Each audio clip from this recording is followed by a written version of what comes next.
Good evening, everybody. Is this working? Yes. Okay.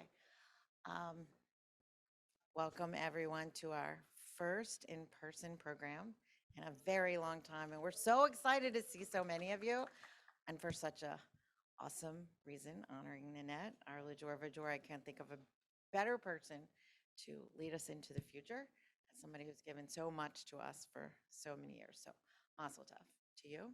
And it's so nice to have so much of your family here. That's awesome.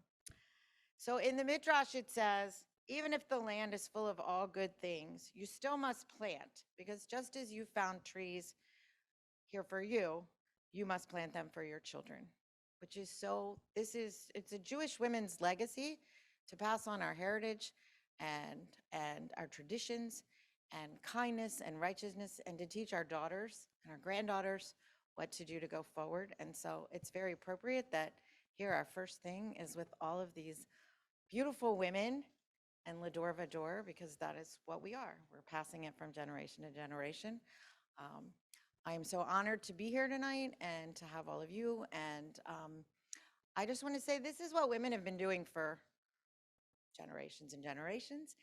Women's philanthropy has become one of the major arms of Federation and philanthropy everywhere because we as women are making a lot of the choices. And sorry. But we're glad to have you two. We're glad to have you men here with us. But women are making a lot of the choices, and women are in Federation are giving millions and millions and millions of dollars. I just had the honor of being at the Ukraine-Polish border a month ago, where you can see what we're doing. We took 900 pounds of medical supplies with us. Um, thank all of you. Um, our friend Tatiana and Rachel just organized last weekend at Hardywood Brewery, where we did a fundraiser for the Ukraine and raised $75,000. We are, this is what we do. This is what Federation does. This is what we as women do. We're taking care of each other and we're teaching it and passing it forward. So I thank all of you for being a part of this, for caring, for stepping up and helping us to pass the torch and have a better lady to show us how to do that. So thank you. And thank you to our sponsors who are here. I know we're going to call your names out in a little while, but thank you for helping us make this event possible. Thank you to our chairs, Amy and Melissa, and to our speaker. We're very glad you're all here. So I will pass the baton to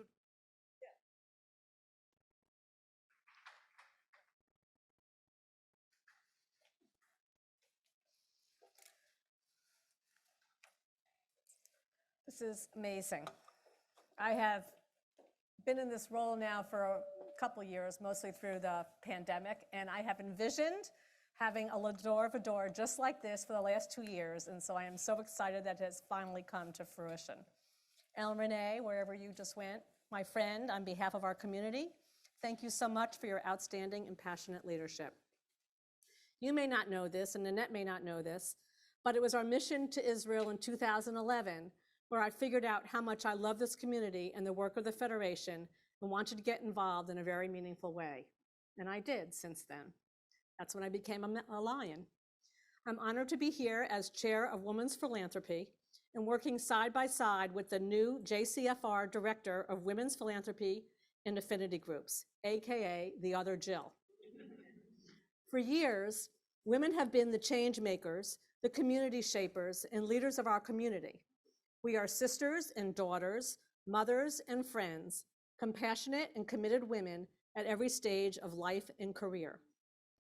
Inspired and guided by our tradition of tzedakah and tikkun olam, I am proud to be leading a reinvigorated and renewed focus on women's philanthropy here in Richmond. Together, we are dedicated to the continuity of our people, to inspiring and engaging the next generation of leaders, and building a thriving future of our greater Richmond Jewish community, Israel, and world Jewry. Women's philanthropy is about more than just raising funds in support of our mission. It's about knowing and understanding deeply the breadth of issues facing our community and rolling up our sleeves to help. It's about educating, inspiring, and empowering women of all ages in our community. It's about nurturing leadership and fostering a commitment to philanthropy. It's about unity and impact. Before we get to the main reason for this lovely event, I want to recognize all of our new and future leaders over the last few years, and hopefully they'll be on the screen, who have either endowed their lion pin, became a lion, a pomegranate, or a pearl. It has been a while, there's a lot, and we would have loved to have pinned everybody tonight, but our timeline just didn't work for us tonight. But it's been a while since we've been able to formally recognize all of our newest leaders over the last couple years. So as you can see, all of their names are on the screen. In June, we are planning a Lion Palm event. You'll hear a lot more about it in the next few days, where we will ceremonially recognize each of our newest lions and palms. Tonight, we celebrate generational impact and look to our future. L'Adore Vador means from generation to generation. Typically, we think of this as transmitting our culture's values, rituals, traditions, and history to the next generation. But I believe it's more than just one way, that L'Adore Vador is not unidirectional, from older to younger. It's a communal obligation to strengthen the bonds between and among all generations. For certainly we as a community embody more than just two generations. So today, as we come together at long last after a difficult time, let's find the light in each other and as women, and to have this opportunity to recognize my friend, Nanette Shore, as this year's Woman of Valor Award recipient. Nanette and I have been friends since our daughters became best friends in high school. Our friendship has grown to not only because of our daughters, but because we share the same values of our love for family and our community, and our love for traveling together, eating great food, and going to concerts. Nanette, her mother, and her children have taught me that L'Adore Vador means we learn from the past to create a future. We are merely temporary characters in the huge story of life. It's as simple as teaching our children a family tradition, telling them a story we heard from our parents or our grandparents, or even passing down our favorite brisket recipe. Thank you, Amy, Milnick Scharf, and Melissa Zinder for agreeing to chair this beautiful event. Thank you, Lynn Zinder and her daughter, Jessica Zinder-Lynn, for providing and implementing their vision to enhance this gorgeous Beth Ahaba space into something even more beautiful. To Jill Grossman, wherever you are, Megan Kelly, and the JCFR professional staff, you make our jobs easy by providing all the necessary administrative and technical support when it comes to putting on a beautiful event. Thank you, Congregation Beth Ahaba and Rabbi Nagel, for your generosity by providing us the use of this sacred and beautiful space. And a big thank you to Heather Dinkin from Beth Ahaba for her time and energy in helping to make this evening happen. And now, I have the incredible opportunity to introduce Hetty Lapkin, a previous L'Adore Vador Woman of Valor Award recipient and mother of Nanette. Nanette certainly learned from the best parents who taught her and her siblings, who are all here tonight, at a very young age, the importance of L'Adore Vador and a love for philanthropy and community. I'm happy to also call Hetty my friend and my local mom. Most of you already know Hetty and her lifelong commitment to this Jewish community. And with that, Hetty Lapkin.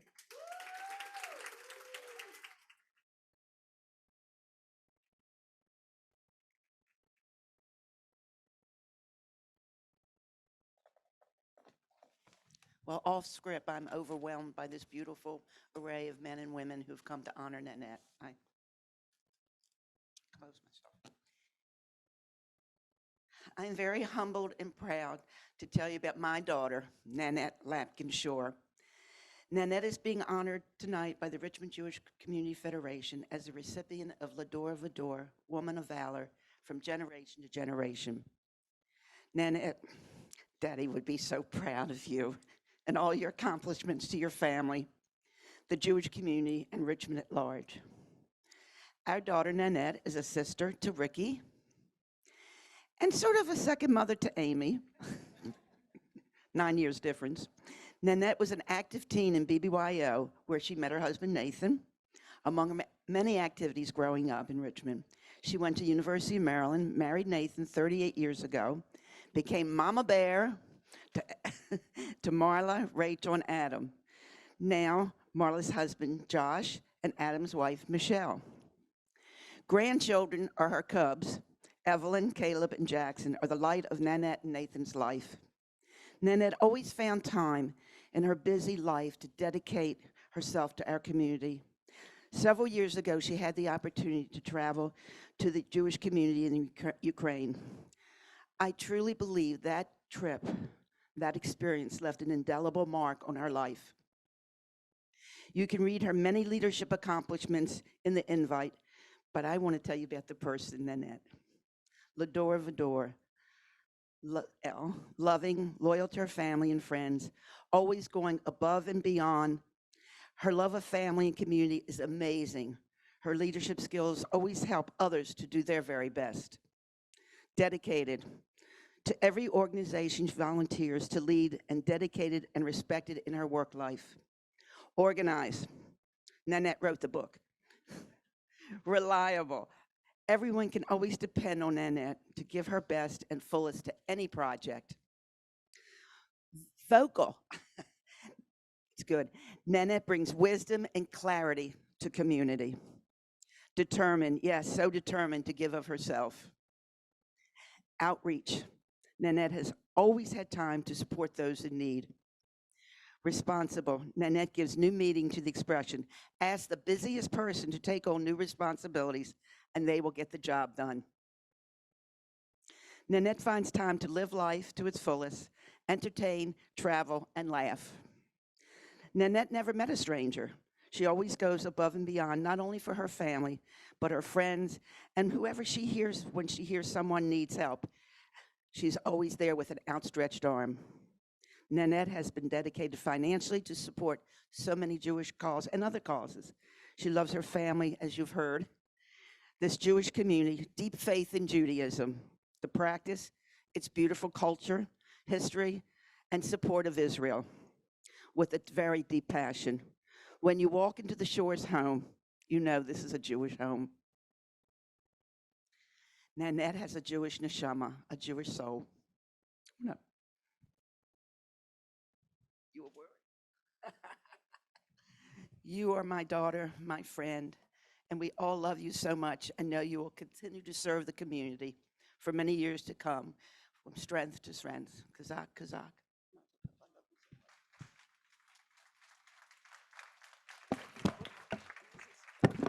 This is the beautiful gift Nanette has gotten. I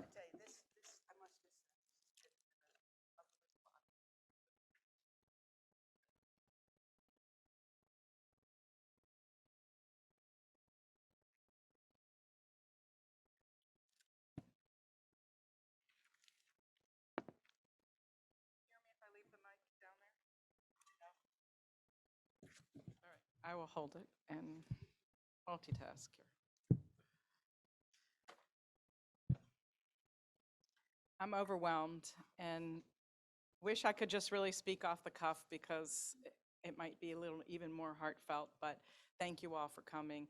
The only thing I will say is you must know those pictures on the dessert table were where we were dressing up. I wasn't really wearing my bridesmaid's dress from my wedding from 38 years ago. My granddaughter told me to put it on, so those of you who have grandchildren know you do what they tell you, with the green wig. So please know I didn't go out of, well, I did go out of the house because we were on the front porch, but that was it. Thank you, Mom, Jill, Amy, Melissa, you guys. This is just beautiful, and I'm just completely overwhelmed. And thank you all for your kind words. I really do feel the love. I am humbled and honored to be receiving the Lador Vador Award tonight. As Jill and others will tell you, I was completely shocked when they first told me this honor a few months ago. In fact, there was a picture on Jill's tribute that night. I do not consider myself a woman of valor, just a woman wanting our Jewish world to be a better place for all of us and for generations to come, Lador Vador. I never really thought about my engagement in our community as a choice. It was just something I was taught by actions, and I assumed I would follow. Richmond was my dad's home since childhood, course, his claim to fame was his engagement with the Israeli Scout program, and people still talk about that. And my mom basically grew up here. She came here when she was just 18 years old. As kids, we knew supporting our growing Jewish community right here at home was just what our parents did. Hetty and Eddie set the standard for being involved to create a better place for me, Ricky, and Amy, and later for my kids, Marla, Josh, Adam, Rachel, and Michelle. Adam met his beautiful wife, Michelle, at VCU's Chabad Hillel, a program supported in part by our federation. That's community at its best. I definitely do not consider myself worthy to be in the company of those who have received this award before me.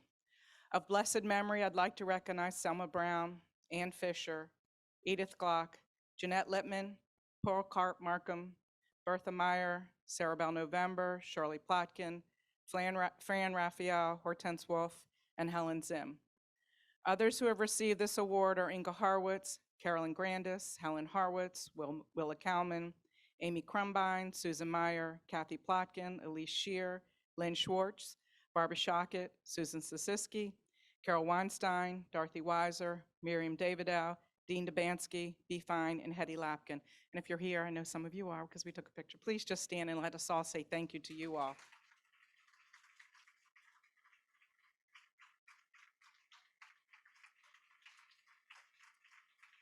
You all have been my inspiration as well, whether it was watching you lead our community, growing up in your home, or knowing you were friends with my parents and served our community together. You all have paved the way for us. Thank you. Thank you for your continued commitment to support our Jewish Richmond. The Jewish women of Richmond are standing strong today and will in the future because of you all. In my professional life, we often talk about the why, our personal reasons for working for our community. So I'm going to share my why with you. In thinking about this, I recall many situations that remind me of how proud I am to be a part of the Richmond Jewish community, fulfilling my why. I feel proud knowing we are educating Jewish youth at RTA. Beth Shalom Home is here to serve our community. I'm privileged to be a part of a synagogue like KBI, who involves itself in the greater community. The JCC is our gathering place. And JFS provides that safety net for all those in need.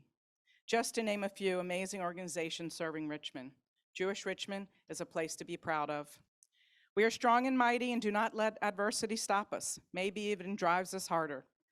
Whether it's remembering my preschool days at the JCC, and some of my friends are here today from there, actively participating in BBYO or dropping my own kids off at the JCC preschool and Redland Torah Academy, joining in on a rally to support a cause, or volunteering for the Jewish Food Festival, or a lifetime of memories. They all lead me back to feeling honored and proud to be a part of a community that takes care of each other and bands together in good times and bad. Collectively, we must work together to ensure this future. A thriving Jewish Richmond is my why. My why is also fulfilled when I think about the power of how we support the Jewish world abroad and in Israel. Just 3 weeks after my daughter's wedding, I boarded a plane in Ukraine, and Hetty didn't know I was going to talk about this. Mark Sasiski had asked me to go to see Dnep in Zaporozhye. I'd worked closely with Mark in gaining support by our community for our now sister city of Zaporozhye. Since he'd asked me just a few weeks before the upcoming wedding, I wasn't even really sure what I had said yes to. Reality is I couldn't even pronounce Dnepropetrovsk, but I was going. After staying in a hotel at the Menorah Center in Dnep and eating in a kosher restaurant and going to Shabbat services at the Chabad, I knew I was there to witness something so special.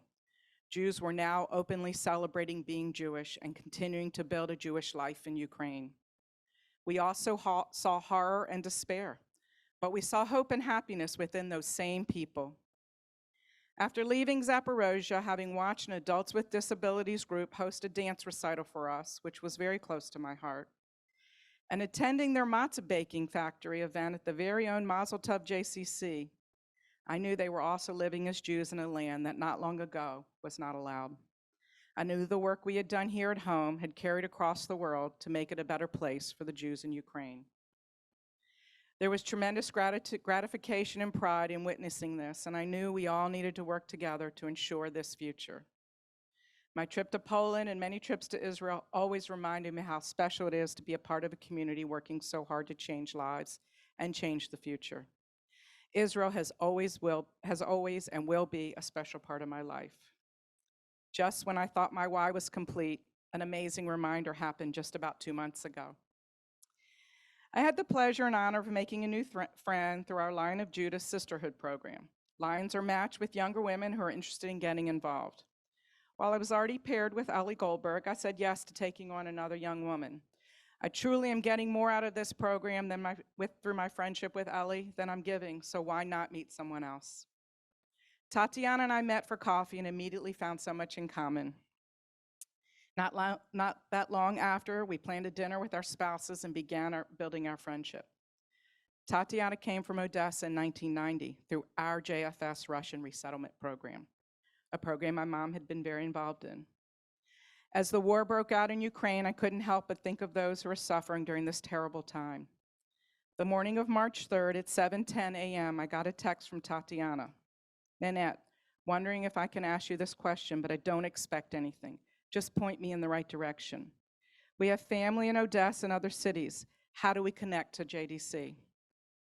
Tatiana and my other new friend, Yulia Habib, had been sitting here in Richmond trying to figure out how to save their family members. As Richmonders do, we acted. By 9:38, just 2+ hours later that morning, their families agreed to talk to JDC workers who were able to help get them to safety. Sadly, it took some convincing for their families to even talk to a Jewish organization, as even today in 2022, they were afraid to share that they were Jewish. This little connection helped 8 families, including a 4-day-old baby, flee to safety. That's the power of what we do.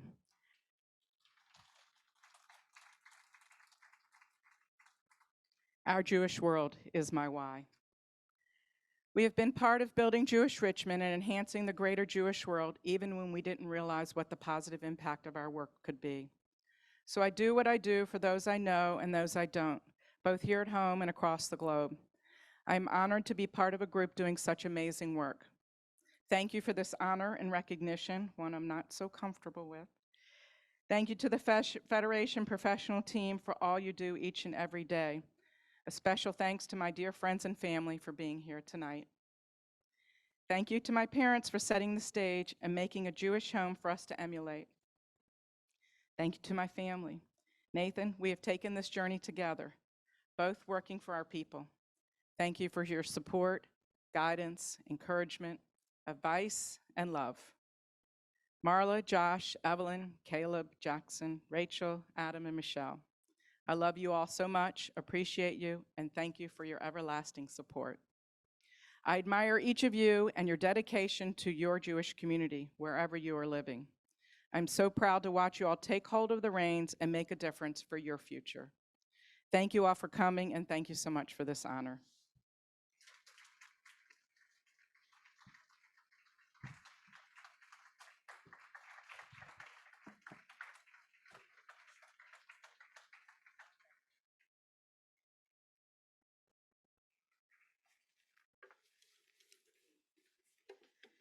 Well, that is a tough act to follow.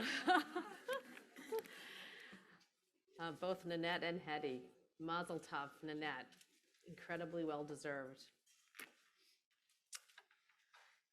Never doubt that a small group of thoughtful, committed individuals can change the world. In fact, or women can change the world. In fact, it's the only thing that ever has.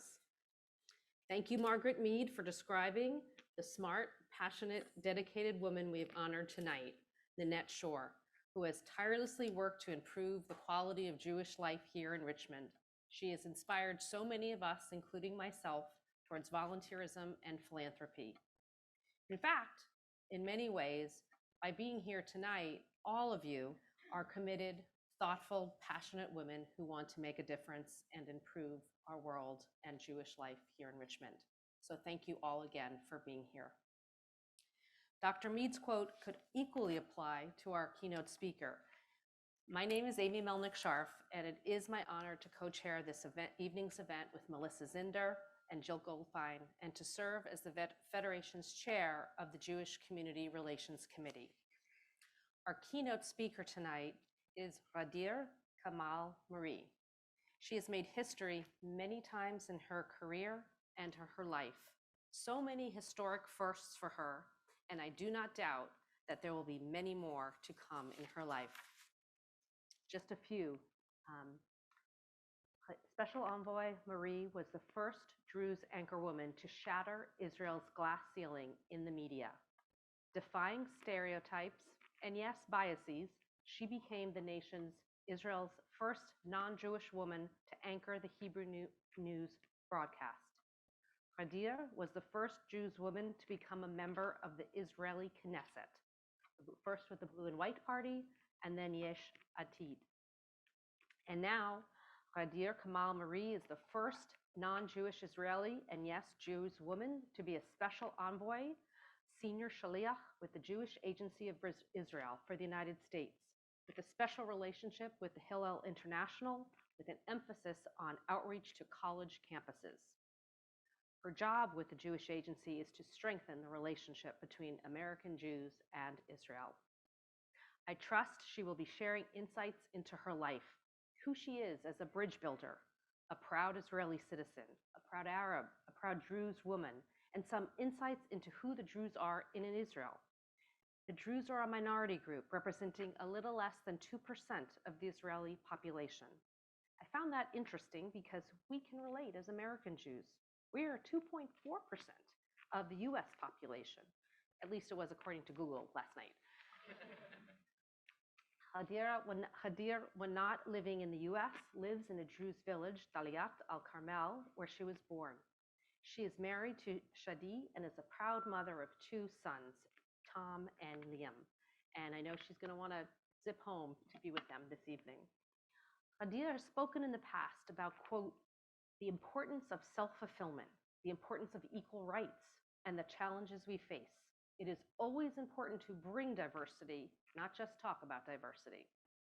In conversations with American Jews, she has said, quote, I have found American Jews eager to engage on complicated matters and aware that old school styles of Israel advocacy just no longer work. So as the Federation's Jewish Community Relations Committee chair, I, and I think all of us, look forward to listening to you and learning from you what you think will work in terms of Israel advocacy.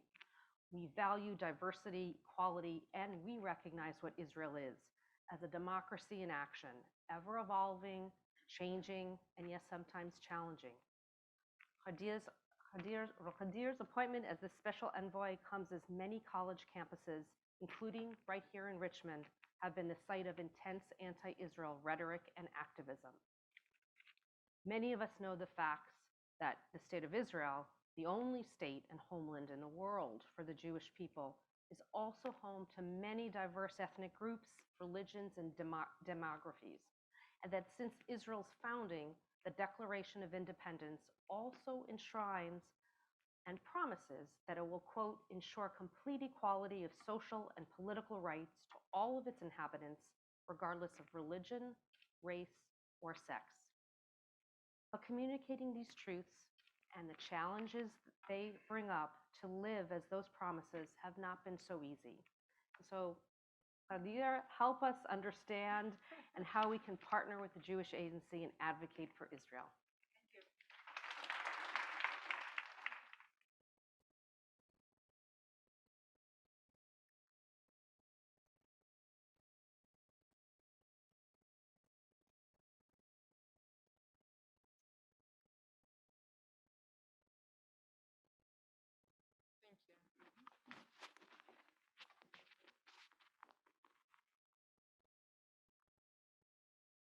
Hello, good evening. Can you hear me?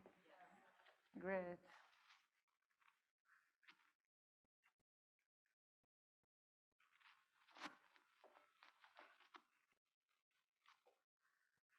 Nanette, this is the first time we haven't met yet, but I want to thank you.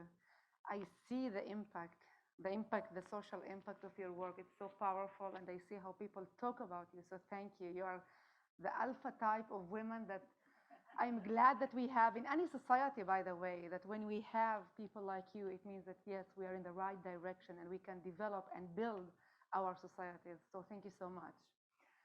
I don't know how I can tell my story in 20 minutes. I started to write a book about my story because it's full of struggles and challenges and the historic and the amazing moments, but I will share some of the stations of my life. This is me, Ghadir. Those are my parents, Waji and Asya. My father was a contractor. We lived in Daliat el-Carmel. Daliat el-Carmel is the largest Druze village in Israel, located on the Carmel mountain near the city of Haifa. And we have very beautiful market in our village. On every Shabbat, tourists, Israelis in general, Jewish people come to visit our market. And always, I remember my father always invited them. I remember on every Shabbat, almost on every Saturday, we hosted a Jewish family in our home for a dinner, for a lunch, friends of my parents, colleagues of my father. And you know, as a child sitting there, listening, eating with them, listening to their small talks about Israeli society, about political issues, I didn't realize then how much it shaped my personality, because we were raised in a way that you are not a minority living in the Jewish state of Israel. No, you are an integral part of the state of Israel. We were raised in a way that you are a social agent. If you have something to say, say it. If you believe something should be changed, go and change it. You are not a child. No, you are a social agent, an involved citizen. My mother remembered me as a child, instead of playing, sitting in front of a mirror and broadcasting news, interviewing people. And when I went to school, instead of writing homework, I was filming homework, took the camera, talked to people. I truly believe in people. And the sense of belonging to the state of Israel was so strong. I remember we are now still celebrating Yom HaAtzmaut, Day of Independence. Tomorrow we have a huge party in DC with the embassy. So I remember when I miss being in Israel in the Yom HaAtzmaut, because my father every year, I remember him decorating the car, even in the front of the car, like a president, so proud, so connected. We always travel to Tel Aviv, to the city of Haifa, celebrating, seeing the fireworks, celebrating. It is amazing, the connection, how we were raised. I finished school. Where are you? Workout. Just, yeah, thank you. It's not me. Through all my stations, all things I did in life, I saw that I have three challenges. Because when I finished school, I started learning BA in Bar Ilan University, social medical imaging, social science. I studied also international relations. I was a journalist. I was an anchor woman. I started to broadcast news in Arabic, and they wanted me in Hebrew. And sometimes I broadcasted news in two languages on the same day, opening up at 7 p.m. مساء الخير من أورشليم القدس. At 8 p.m. عرف طوب لكم يروشلايم, which was very interesting to broadcast news, two languages, same day. And then politics. I was the first member of parliament in the Israeli Knesset. But we are talking about women, about empowerment, empowering women. And through all those stations, I saw that I am dealing with three major challenges. The first thing is that I am living in a patriarchal, in a conservative society. The Druze people in general, there are 1.5 million Druze members in the whole world. In the Middle East, we live in Syria, Jordan, Lebanon, and in Israel. In Israel, there are 16 Druze villages located on Carmel, Galilee, Golan Heights. And we are very patriarchal society. We need to protect women. We are very conservative yet. And we have no any territorial or any national aspirations. It's not written in our religion that we have a promised land. That is why we are loyal to the country that we were born in since day one. Since we were born, we are loyal at first to the country that we were born in. That is why in wars in Israel in the past, in some occasions, Druze Israeli soldiers even fought against their brothers, Lebanese or Syrian Druze soldiers, because you are loyal to the country that you were born in. So I live in a patriarchal society. Even when I started to work as an ultrasound technician, you know, someday a neighbor came to my parents telling that this is inappropriate for a Druze woman to work with men. Or when I was working as a journalist, to sleep outside the home, working with men, high public exposure. And my parents said, no, this is science. We trust her. And my mother is a religious Druze woman. She said, we trust her, she will succeed, and this is the new Druze women. Periphery, I live in the periphery of Israel, Darat El Carmel, and you know, in Israel there are huge gaps. It's complicated to live in the periphery of Israel, and the woman, you know, we did amazing job last decades, but still we are not equal yet. Even in many modern liberal democracies, women are not equal yet. Sometimes you see it in numbers, in all fields, even in senior positions, we are not equal yet. But I chose to see my challenges as my uniqueness. Wow, I am a Druze coming from the periphery. I'm a woman, interesting. I was the only woman, the only periphery, the only minority in many rooms, in many meetings. January 2019, morning, washing dishes, listening to my podcasts, because I usually broadcast in the evening. And with the earphones, listening to podcasts, and I received a call from an unknown number. Ghadir, good morning. Is it a good time to talk? I said, I'm washing dishes. I'm very authentic. He said, okay, stop washing dishes. We need to talk with you. Kahol Lavan Party. Would you like to join politics? This is not a call that you receive usually in the morning when you are washing dishes. I thanked him. I told him, okay, I need to think. Thank you. Because the day before, I just covered we had a live coverage about Benny Gantz. It was a huge sensation, a new party, the new elections, the first election in Israel. We had the second, the third, the fourth, maybe now the fifth election. And it took me 3 weeks to decide. At the end, they called me, are you playing with us? Hard to get? I said, no, I'm really thinking about it. You know, my husband works in the medtech field. I have 2 young children. I don't live 5 minutes from the Knesset. I saw what does it mean to be the first to do things with paying all those prices. But at the end of the day, I said, okay, maybe my skills, my knowledge, my experience will help me to be a good representative. So I said yes. And we started a rushed campaign. Next slide. First meeting we had in the spiritual leader of the Druze community in his home. It was the first official meeting, the first work with me and Benny Gantz. He called me before we entered that home. Ghadir, can I sit near you on the same sofa? I told him I am the first to do that. Guess what? I don't know. Maximum somebody will kill us. Let's try. Nobody was killed.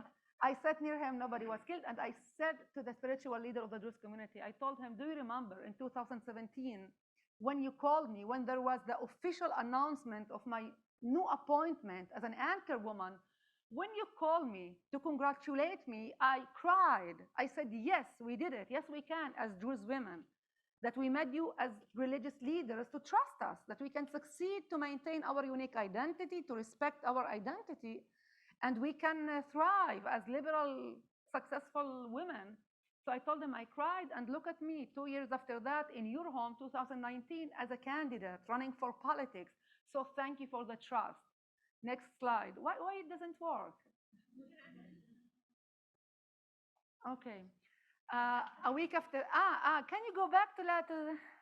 Do you see something strange in this photo? Thank you so much. Sometimes people don't understand the answer. I was the only woman, but I told myself, Ghadir, choose your battles, not now, because your existence itself of being there, sitting there, is a huge wow, so not now. Next slide, please. A week after that, the party wanted me to meet all men. They chose to work with me, each one from a different village. I said, enough is enough. Do you feel that there is something strange? Nobody gave me the answer. Women were in the kitchen preparing food.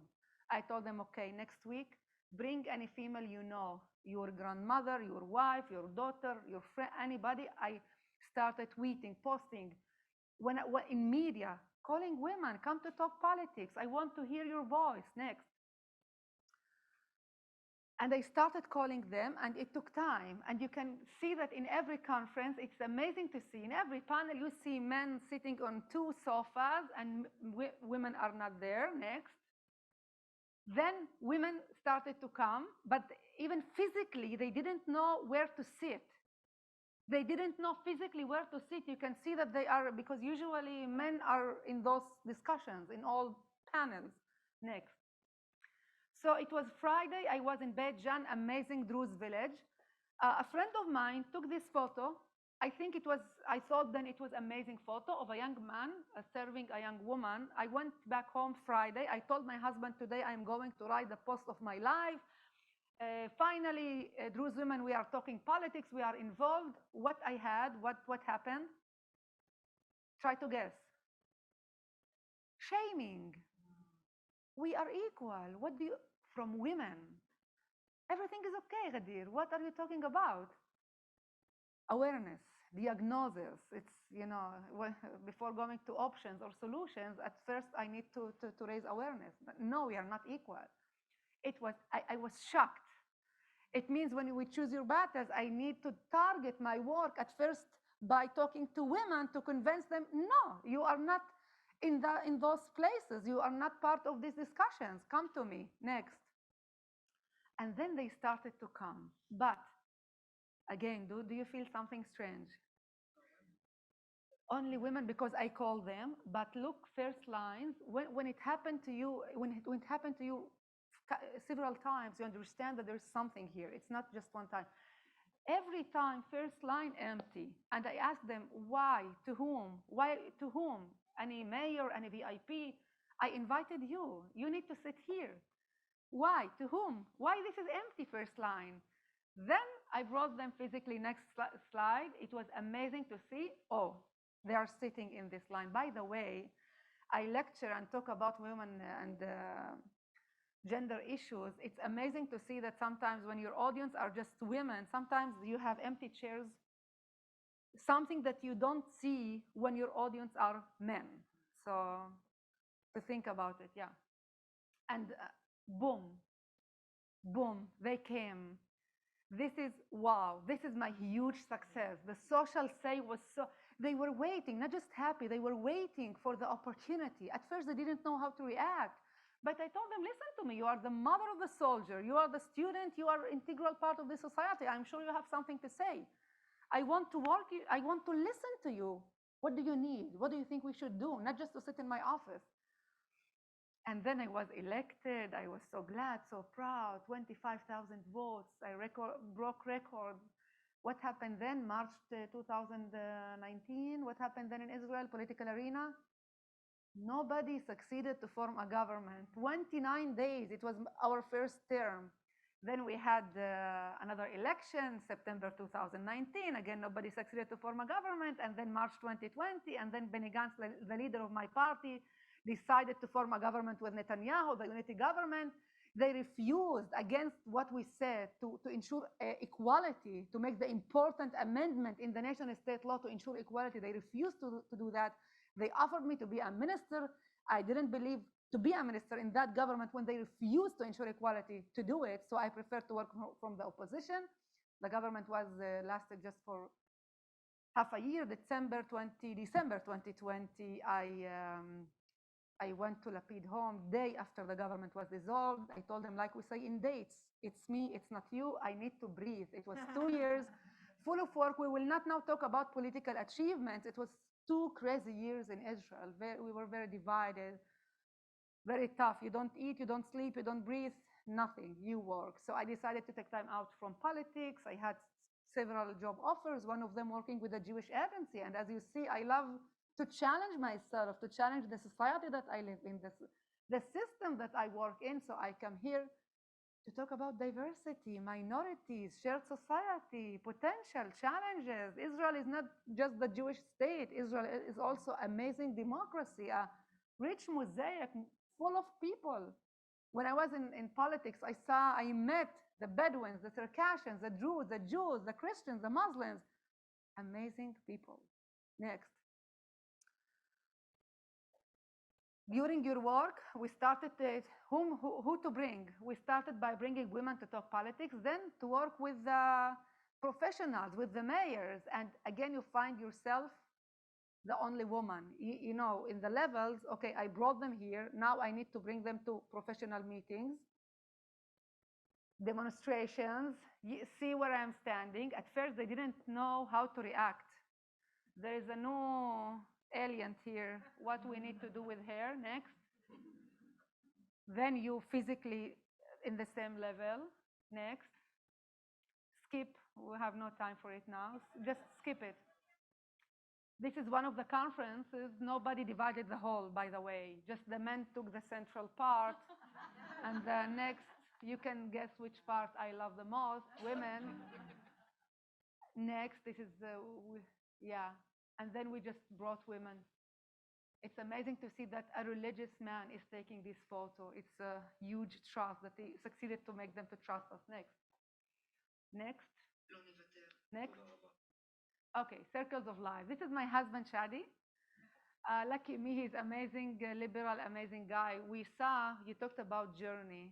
And at the end of the day, if you don't have the bold, the strong relationship, at first with yourself and then with your partner, I believe that we cannot succeed. When our inner circle is healthy and good and strong, it is the way, it is the good part. Otherwise, you cannot succeed, I believe, in your academic or in career life.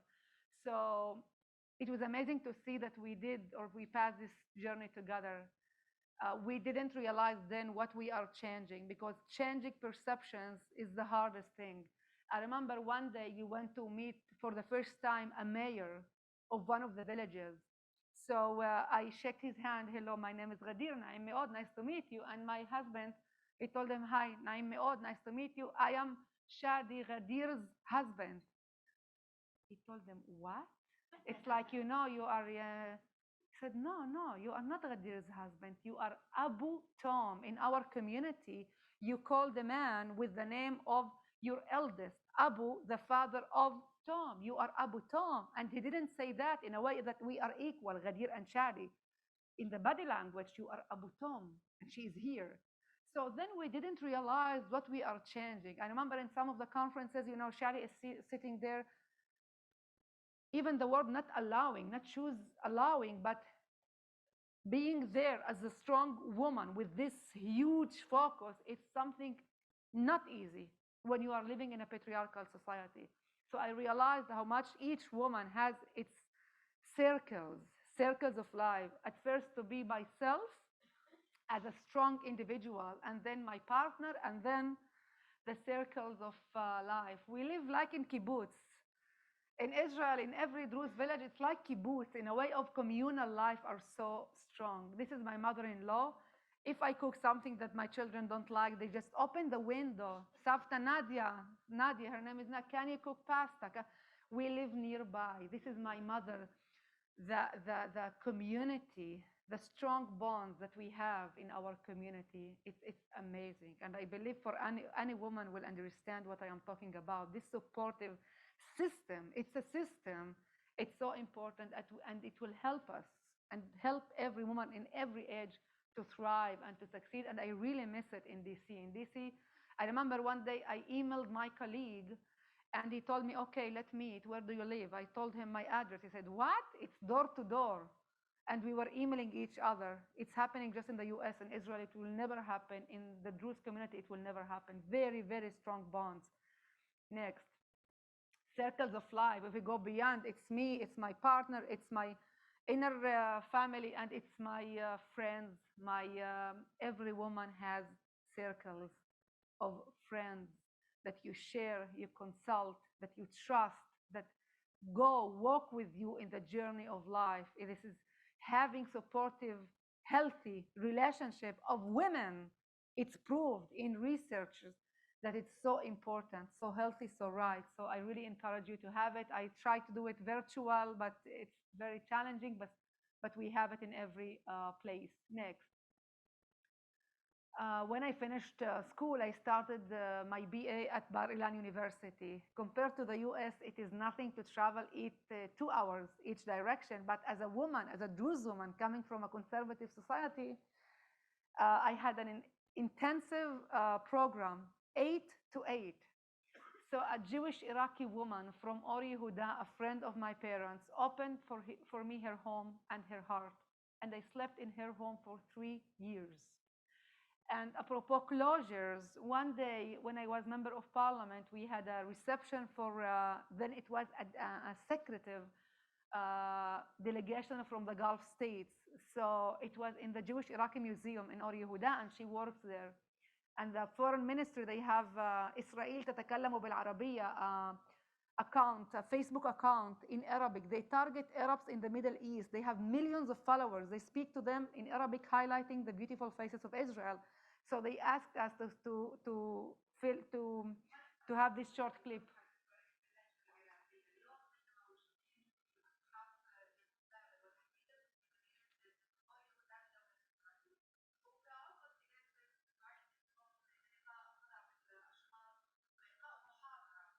Can you see?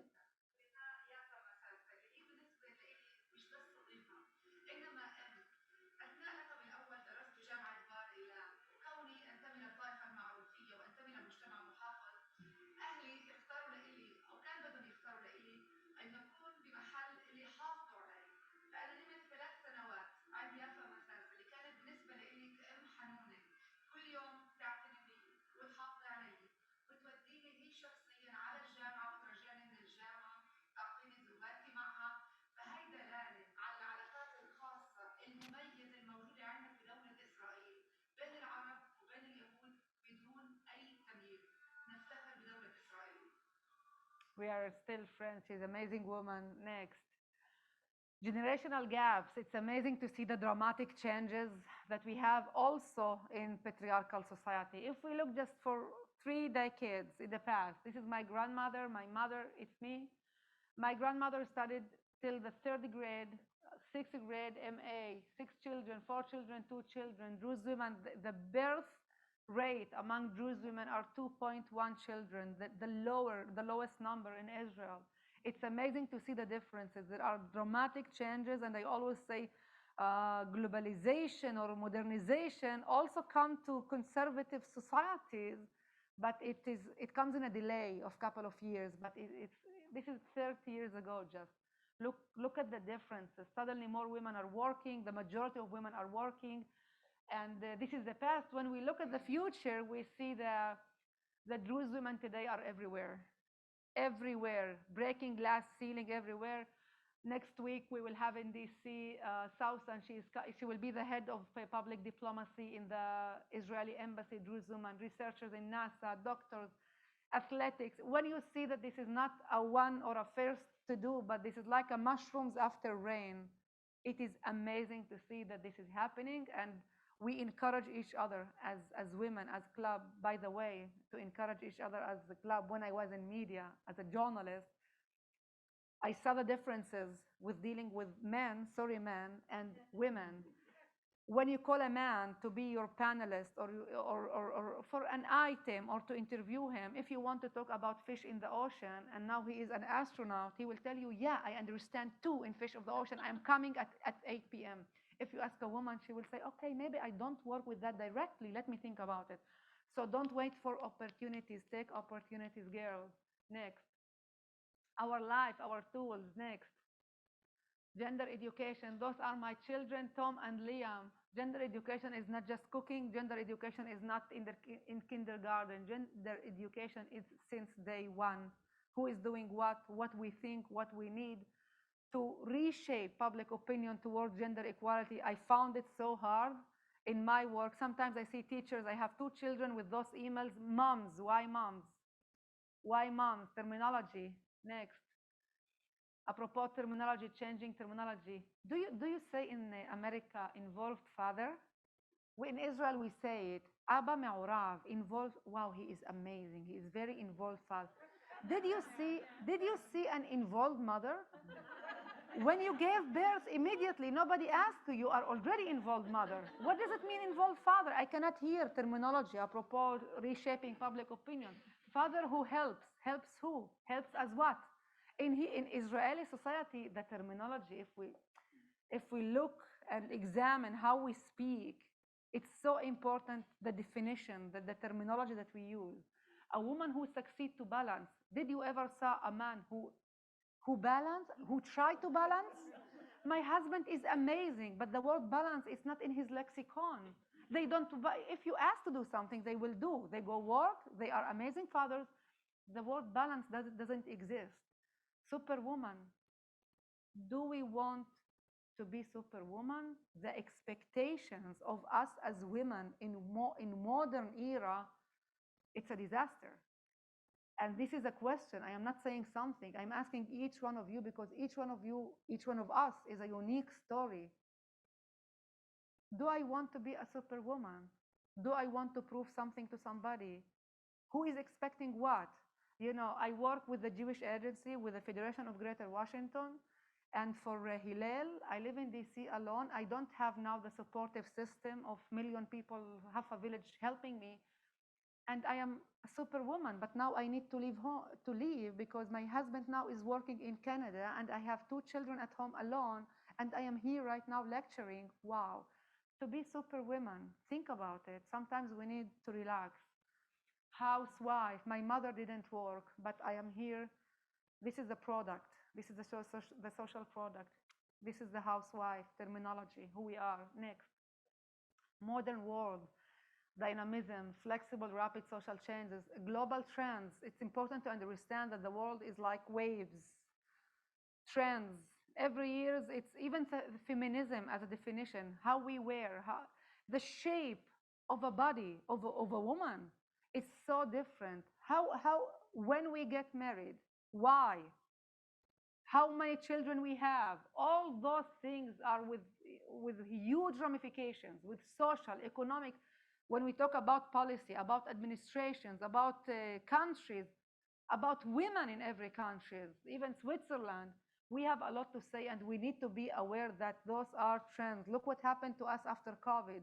Suddenly, it's so hard to bring people, especially women, and a lot of articles now is written, and researchers now found it's so hard to bring women back to full-time job, to work in office all day, every day.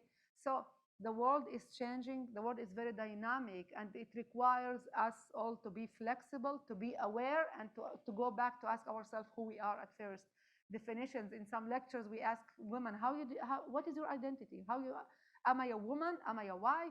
Am I a human being? Who am I at first? Next. Ask yourself, identities, who am I at first? I'm smart, skilled, and ambitious. This was one of the work with the Canadian Embassy. We were divided to 2 women. Each one had a minute, 1 minute just to talk about herself. What are your skills? Shoot. I started by saying, I am ambitious, I am smart, I am professional, and then my colleagues started to say, and then they asked us, what did you feel when you heard your friends saying all those amazing positive strengths of her? I said, wow, I felt I have a very good, strong partner. She said, okay, this is exactly what men do. They are not shy to highlight those amazing skills that they have. Apropos, take the opportunity, lead, don't wait. Say what is the best thing that you have to offer, and be aware of the evolution component. Nobody is asking us, we need to give birth. Hormonal, physical changes. The body of woman is different than a man. Somebody chose that we will give birth. Things are changing, so be aware of those definitions. Next, social agents. This is me. It was a day in which I asked my mother-in-law how to cook the traditional Druze pita. Did you taste the traditional Druze pita? Very delicious, with labane, with za'atar, with shemen zayit, olive oil. So I asked her how to cook. I didn't succeed. She told me, remind me when you are in the Knesset, I don't want you to destroy my pitas. So on that day, I traveled to represent us, UNDC. So each one is a social agent. Do you remember what my father told me? Don't narrow your work of I care to my friends, I care to my family, and that's it. Go beyond. And this is what you do. How I can build my neighborhood, how I can change my city, my village, how I can build my state, how I can change the globe as a citizen of the globe. And this is how we were educated, and I'm glad to continue this heritage. Next.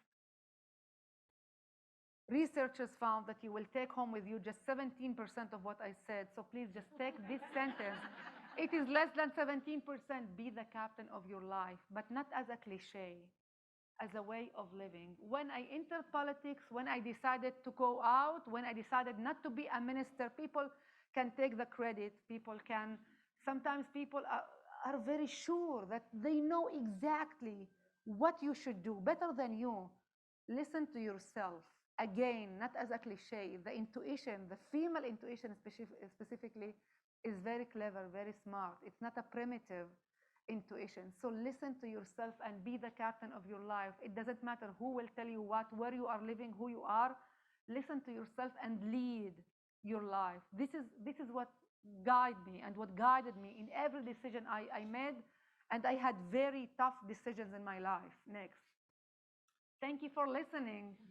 Wow, it took how much time? Thank you. Thank you so much. We can talk for hours about. So we have time for Q&A. Feel free, any question. You were kind enough to stay for a few minutes. That was I'm here. amazing. So thank you. Thank you so felt much. like you were talking just to me. So thank you. Questions. This is an amazing opportunity we have. Go ahead.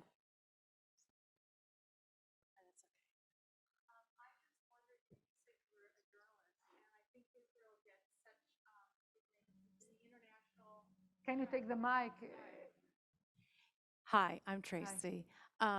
One of the things that I've been paying attention to a lot is the way that Israel gets portrayed in the national as well as international news. So you had the Al Jazeera journalist who was Today. killed, and it's always the blame of Israel. So how do you respond to this sort of thing from your place and where you come from? It's very hard for American Jews to watch that happen time and time again, year after year. It's very painful, especially as a democracy in the Middle East. So how do you help work through these kinds of things? Yeah, because it's it's just today, for example. Yeah, what happened today with there was a journalist who Shireen, belongs to Al Jazeera, Shireen Abu Akleh. She was killed. Now Palestinians immediately they blame us. We say that this is not us. Now there will be a huge investigation. We don't know yet the results, but the battle now and the battle in the 21st century is just about knowledge, about data, about info. Who is owning the info? And those social medias, any person could be a journalist 24/7. You can tweet, you can post, you can film, you can share the world of things. Sometimes it's this misinformation, fake news, good luck.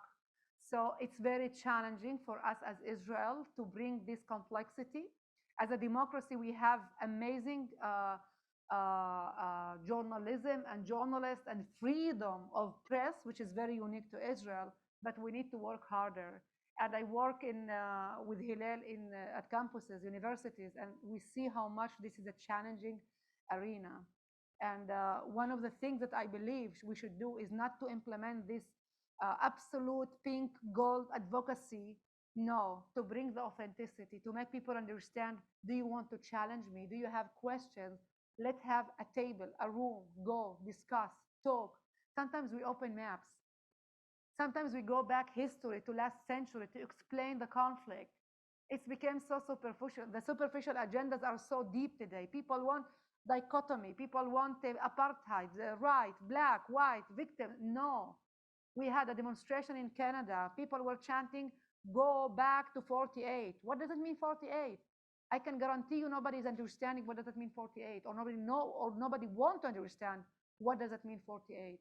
It means we are not talking about negotiation. They don't want us to be as Israel. So it is very challenging, and we did mistakes. The fact that we are responding to BDS, it's wrong. We needed to work hard last 10 years in order to lead the Hasbara, or to lead and to educate and to do public diplomacy much more harder rather than to respond. So we do a lot of serious work because we believe that I cannot come to tell you, love us, we are perfect, we are pink, we are, no. When we are seeking to have deep engagement for the long term, and it's, by the way, it's correct about students, about organizations, federations, we need to bring the whole picture, Israel warts and all. Sometimes we did mistakes.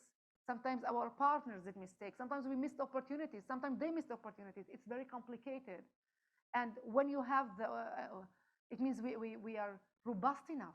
We are strong enough. We are evolved enough. We are honest enough as a society, as a state, unlike many other nations and states, to bring this complexity, to have those meaningful discussions about who we are how we need to build our state, how Zionism should be in the 21st century, how democracy should act or behave in the 21st century.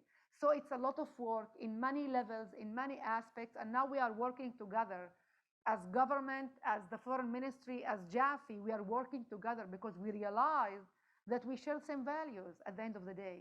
This is what we are doing. Hopefully that we will have better results in the next years. Thank you. When you were in the Knesset, how were you received by the other members, the Israeli, the men? I'm sure it was unique for them. For some of them, it was the first time that they are meeting they were used to the typical religious Druze man that they visit in the village, go to his home, eat knafe, labane, promise him, we love you, the Druze people, our brothers, and go back home to Jerusalem. So for them, I symbolized the new generation, which is who are tough, that's saying, okay, look at me, I am not a threat, I have no territorial aspiration. Apropos changing terminology, the relationship between the Druze and the Jews in Israel is called Brit Damim, covenant of blood. That since the mandatory military conscription law was applied for the Druze, we are fighting together, blood. By the way, we draft today the Druze people into army in the highest percentage, 82%.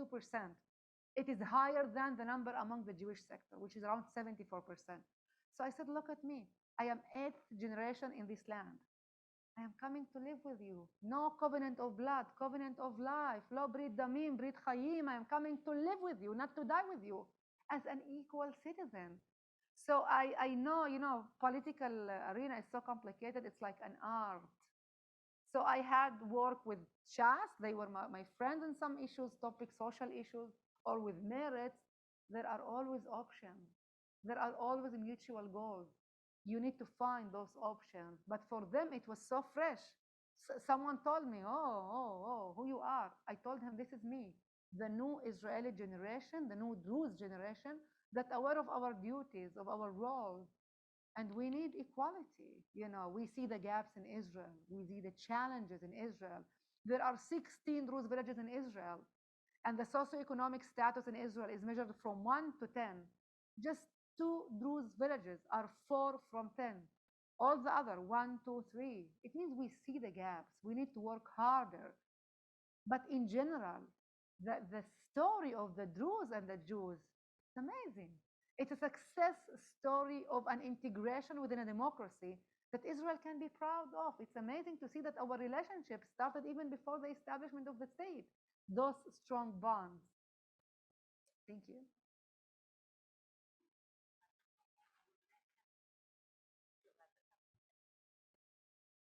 So you said in this country, depending on what channel you're on the news, you tell a totally different story. You get the news based on which channel you watch, Of right? course. So you said you did the news for Al Jazeera and then you did the Israeli news. No. Me? No. Yeah, you said you spoke We both. talked about today, there was a No, journal. no. You said when you used to be a journalist, you did both. Both. Did you give two different Wow, news stories believe or me, did if I you would give cover one? Al Jazeera, under Al Jazeera, you would not see me here. No.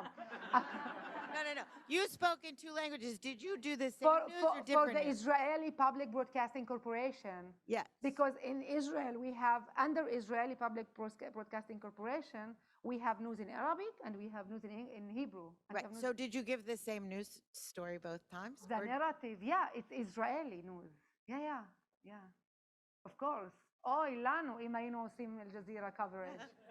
Sorry, that was a big Oh. mistake on my part. Yeah. Huge mistake. Yes, sorry. Allow sorry, me sorry. to be an Israeli. Sorry, that was I just misspoke. I didn't mean to say that. No. The coverage of Al Jazeera is terrible. I take some prerogative to ask a question also. So I understand you've been going to Hillels and college campuses. Have you had an opportunity to dialogue with a broad section of students at the university, and how do they receive your story? Yes, and it is amazing, and it is proving to me how much people are thirsty for this new Israel. One day, a Muslim student, John Hopkins from Saudi Arabia, came to one of my lectures and he was amazed. He wanted to challenge me. He told me in Arabic in a very heavy accent, Assalamu alaikum. I told him, alaikum assalam, Israel. It means even responding in Arabic, it was so weird for him because, you know, speaking to each other as country to country, they know that. We normalized. But to contact directly in person, people to people, they are still amazed by seeing those faces of Israel. So we have many work with interfaith. Sometimes they choose to come, sometimes they choose to abandon. One day we were in Chicago, Palestinians were invited, but they didn't show up.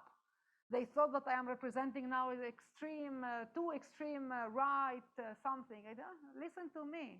I am the positive, beautiful face of Israel, and I'm coming to work with you. We had a seminar at Harvard a month ago with the young global leaders from the whole world. And they encourage us as young leaders, 64 young leaders from the whole world. They encourage us to share rooms. And they found an Arabic name, Lamia, a female. So I text her, good morning, Lamia. It's me, Ghadir from Israel. Would you like to share a room? What do you think she responded? Good morning, Ghadir. It's me, Lamia from occupied Jerusalem. We didn't share a room. But as a social, do you remember what my father told me, social agent? I didn't give up. I came to her one day during lunch. I told her, listen to me. I am not talking to you now as Israel, Qatar, Israel, Oman. I am talking to you as Ghadir, Oman, as young leaders, as young women who care. Do you want to talk? She started to cry. She started to tell me her narrative as a Palestinian, when her father as a professor was uprooted from her and describing the Nakba, how they describe it. So I told her, listen to me. If you don't want to talk, nothing will be changed. Your past will control your future. Nothing will be changed. Apropos door to door, do you want to build something? Talk to me, please. There are always something. And now we had Abraham Accord. Now step 2 is Saudi Arabia. Something is declarative, some under the table. But at the end of the day, our role, we target at first Jewish students, Jewish audiences. We believe that we need to strengthen our relations, but also to work with interfaith, with other religions, to bring them to see other faces of Israel. Look at us. This is amazing faces and amazing cooperation that we succeed to bring here. Thank you so much. Thank you. Thank you so much. Thank you so much. I need to leave, so thank you. Thank you. I'm going to my kids. Yes, go.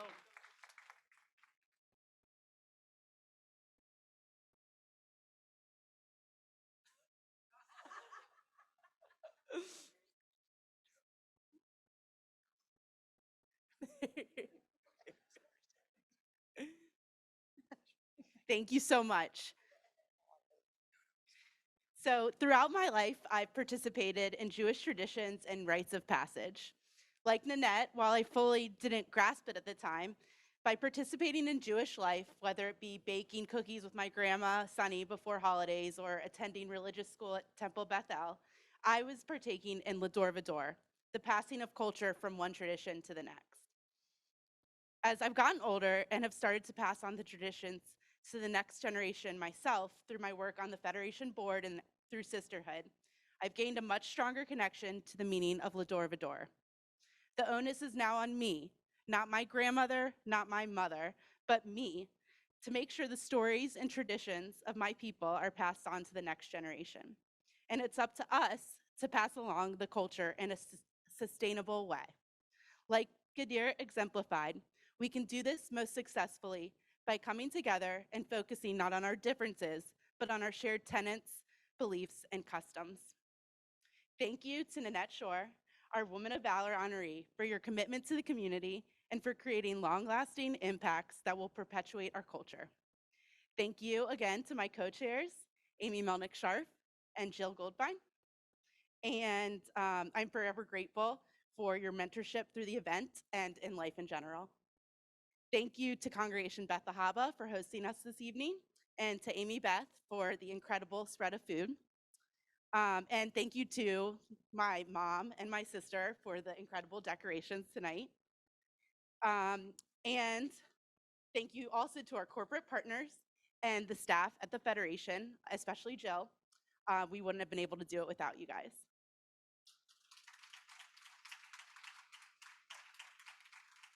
Also, thank you to everybody who made contributions to Nanette.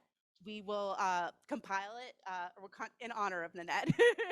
You can take the contributions too. We are going to compile them in a book and give it to her as a momentum of the occasion. And then also, lastly, thank you to everybody who is joining us tonight in person and online. We appreciate your support, and congrats again, Nanette.